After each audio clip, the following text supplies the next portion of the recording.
नमस्कार, मैं भूपेंद्र पटवा। आप देख रहे हैं एकता न्यूज। चलते हैं सीधे खबरों की ओर। चुनावी साल में छत्तीसगढ़ में तमाम मुद्दों पर पक्ष विपक्ष के बीच बयानबाजी सातवें आसमान पर है। धमतरी पहुंचे पूर्व विधानसभा अध्यक्ष और भाजपा नेता धर्मलाल कौशिक ने राज्य सरकार पर निशाना साधा।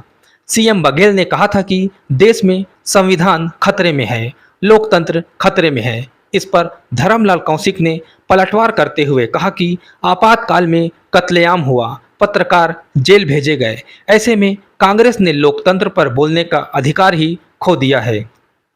लंबित आरक्षण विधेयक के लिए राज्य की कांग्रेस सरकार को जिम्मेदार बताते हुए वरिष्ठ भाजपा नेता ने पूछा कि जिस क्वांटिफाइएबल डाटा के कारण विधेयक लटका है, आखिर सरकार उसे क्यों छुपा रही है। बीरनपुर हिंसा पर कौशिक ने राज्य सरकार पर बड़ा आरोप लगाते हुए कहा कि यूपी से भागे हुए लोग छत्तीसगढ़ में शरण ले रहे हैं और अशांति फैला रहे। ऐसे लोगों का सरकार के पास कोई रिकॉर्ड ही नहीं है, लेकिन सरकार का इन्हें संरक्षण जरूर मिल रहा है। यदि मेरे आवाज़ मुख्यमंत्री तक पहुंचा सकते हैं तो आप पहुंचा देना कि कम से कम में कांग्रेस को तो ये लोकतंत्र के बारे में कहने का अधिकार ही नहीं है। उन्होंने अधिकार उनका छीन गया है। ये आपातकाल देश में लगाने वाले कौन हैं?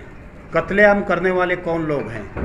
और पत्रकार हो, साहित्यकार हो, राजनेता हो, ऐसे लोगों को काल कोठरी में बंद करने वाले कौन हैं? तो कम से कम ऐसे लोगों के मुंह से शोभा नहीं देती जब लोकतंत्र की बात करते हैं। तो आरक्षण विधेयक लंबे समय से राज्यपाल के यहाँ पर अटका हुआ है, कितने दिनों रोक सकती है? क्योंकि सरकार कह रही है कि इसके नाम से भर्तियों में डिले हो रहा है और बेरोजगार। इसके लिए यदि कोई दोषी है तो इस प्रदेश के मुख्यमंत्री बघेल और छत्तीसगढ़ सरकार और कांग्रेस के लोग।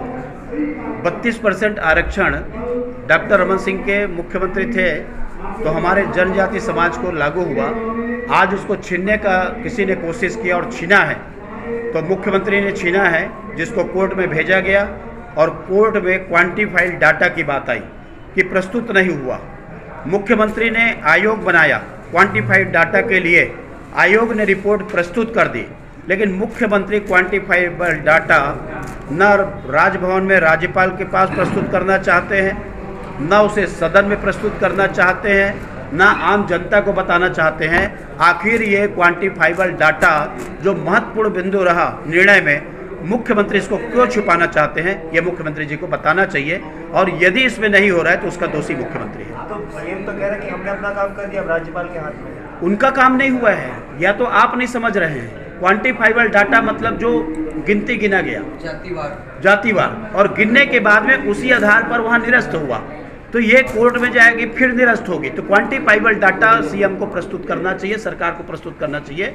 और ये प्रस्तुत नहीं कर रहे हैं, मतलब छत्तीसगढ़ के जनता को दिग्भ्रमित कर रहे हैं और उनको जो आरक्षण का लाभ मिल रहा था उससे वंचित किया गया। क्वांटिफाइड डाटा देना चाहिए लेकिन सीएम नहीं दिए, और आप कह रहे हैं कि और वो कह रहे हैं कि मैंने अपना काम कर दिया, मतलब सीएम को ज्ञान नहीं, वो सबको धोखा दे रहे हैं, सबको भ्रमित कर रहे हैं। और भ्रमित करना ही कांग्रेस की नीति बन गई है।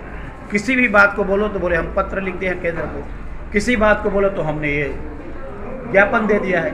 इससे ज्ञापन देने से, पत्र लिखने से नहीं चलता। जहाँ जो प्रस्तुत होना चाहिए, तो आखिर क्वांटिफाइबल डाटा प्रस्तुत नहीं कर रहे हैं तो उसके लिए आयोग बनाने की क्या आवश्यकता पड़ी?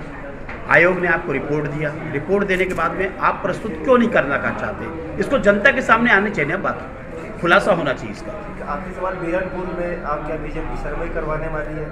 सीएम इस पे भी कह रहे हैं कि वो सर्वे करवाए हम। बीजेपी को सर्वे फैला रही भाजपा, बीजेपी को सर्वे कराने की जरूरत नहीं है। आज बड़े संख्या में वर्ग विशेष के लोग छत्तीसगढ़ में आए हैं, बड़े संख्या में, और जो लिखित भी नहीं है कितने हैं।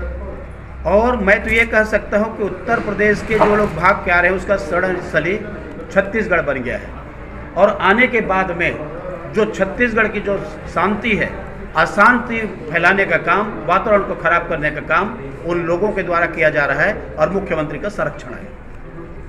तो डेमोग्राफी चेंज करने की साजिश निश्चित रूप से। पहले आपको मालूम होगा कि गांव में जब आते थे तो कोटवार लोग उसको लिखते थे, पटेल लोग लिखते थे, तुम कहाँ से आए हो, कितने दिन रहोगे और किससे मिलने के लिए आए हो। ये काम आजकल बंद हो गया है। मुसाफिरनामा मुसाफिरनामा की सख्त ज़रूरत है। और आज तो लोग यहाँ पर आकर के जो उच्च संरक्षण प्राप्त लोग हैं तत्काल उनका कार्ड बन जाता है, राशन मिलने लगता है, आईडी बन जाता है। मूल यहाँ के लोग हैं वो भटक रहे हैं, आज भी वो राशन उनको नहीं मिलता, आज भी वो आईडी के लिए भटकते हैं। उनको कहा जाता है कि तुम्हारा पहचान पत्र नहीं है, लेकिन उनके बनाने में जब तक सरकार का संरक्षण नहीं हो कैसे संभव होगा, लेकिन ये स्पष्ट दिखाई दे रहा है। आज बस इतना ही। अगले बुलेटिन में फिर मिलेंगे, तब तक के लिए नमस्कार।